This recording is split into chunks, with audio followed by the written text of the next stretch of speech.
ভয় আর সম্ভাবনা দোলাচলে ফিলিস্তিনের গাজার দিকে এগিয়ে চলেছে গ্লোবাল স্মুথ ফ্লোটিলা নৌবহর। গাজার ক্ষুধায় জর্জরিত মানুষের কাছে খাদ্য সহায়তা পৌঁছানোর শেষ ভরসা এই ফ্লোটিলা। অথচ এই নৌবহরকে থামাতে মরিয়া হয়ে উঠেছে দখলদার ইসরায়েল। গাজা থেকে ১১৮ নটিক্যাল মাইল দূরে থাকা ফ্লোটিলা দুটি ত্রাণবাহী জাহাজকে ঘিরে ধরেছে ইসরায়েলের যুদ্ধজাহাজ। এই পরিস্থিতি সৃষ্টির আগেই ভয়াবহ হামলার আশঙ্কায় আর ঝুঁকি না নিয়ে ফ্লোটিলার সঙ্গে এগোনো বন্ধ করেছে ইতালির যুদ্ধজাহাজ। তাদের আশঙ্কা, সামনে গেলে ইসরায়েল হয়তো তাদের জাহাজও আক্রমণ করতে পারে। ফলে ফ্লোটিলার বাকি সদস্যদের এখন সর্বোচ্চ বিপদ মাথায় নিয়ে মানবিক এই যাত্রা চালিয়ে যেতে হবে।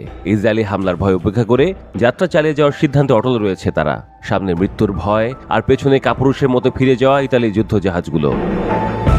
এসবকে বৃদ্ধাঙ্গুলি দেখিয়ে ভয়কে জয় করে গাজার পানে ছুটে চলেছে তারা। তাদের কাছে ইসরায়েলি যুদ্ধজাহাজকে মোকাবিলা করার সামর্থ্য না থাকলেও আছে মানবিক সহায়তা পরিচালনার অদম্য ইচ্ছাশক্তি। যে কোনো কিছুর বিনিময়ে মানবতা বিরোধী ইসরায়েলে চাপিয়ে দেয়া গাজার অবরোধ ভাঙতে চায় তারা।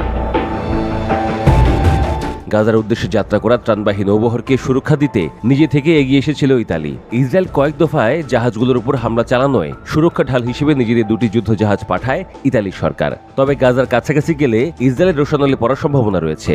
ইসরায়েল যদি হামলা চালিয়ে দেয় তাহলে ইতালির সঙ্গে বড় ধরনের যুদ্ধ বাঁধার ভয় রয়েছে। এই পরিস্থিতি এড়াতেই গাজা থেকে 150 নটিক্যাল মাইল দূরে পৌঁছালে নৌবহরটিকে পাহারা দেওয়া বন্ধ করার সিদ্ধান্ত নেয় ইতালির প্রতিরক্ষা মন্ত্রণালয়। গাজাগামী এই ফ্লোটিলাকে আগেই সতর্ক করেছিল ইতালি সরকার। ইতালির প্রতিরক্ষা মন্ত্রী গুইদো ক্রোসেত্তো ফ্লোটিলার জাহাজগুলোকে আপোষ করে নিয়ে গাজার পরিবর্তে সাইপ্রাসের সাহায্য নামানোর আহ্বান জানান। ইসরায়েলি হুমকি উপেক্ষা করে এগিয়ে গেলে ফ্লোটিলার কর্মীদের গ্রেফতার করা হতে পারে বলেও সতর্ক করেন তিনি। কিন্তু এই সতর্কতা উপেক্ষা করে এগিয়ে যাওয়ার সিদ্ধান্তে অটল ফ্লোটিলা পরিচালনাকারীরা। ফ্লোটিলায় থাকা ইতালির নাগরিক মারিয়া এলেনা দেলিয়া বলেন, আমরা ইতালির সতর্কবার্তা মানতে রাজি নই। ইতালি শুধু ইসরায়েলের সাথে কূটনৈতিক সমস্যা এড়াতেই যুদ্ধজাহাজ ফিরিয়ে নিয়ে গেছে বলেও অভিযোগ করেন তিনি।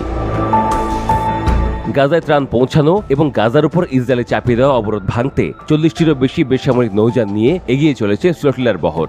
এই ফ্লোটিলার বহরে বিশ্বব্যাপী ব্যাপক পরিচিত সুইডিশ অধিকার কর্মী গ্রেটা থুনবার্গ সহ বিভিন্ন দেশে মানবাধিকার কর্মীরা আছেন। বর্তমানে ইসরায়েলি সেনাদের বাধা টপকে গাজার আরও কাছে পৌঁছে গেছে বহরটি।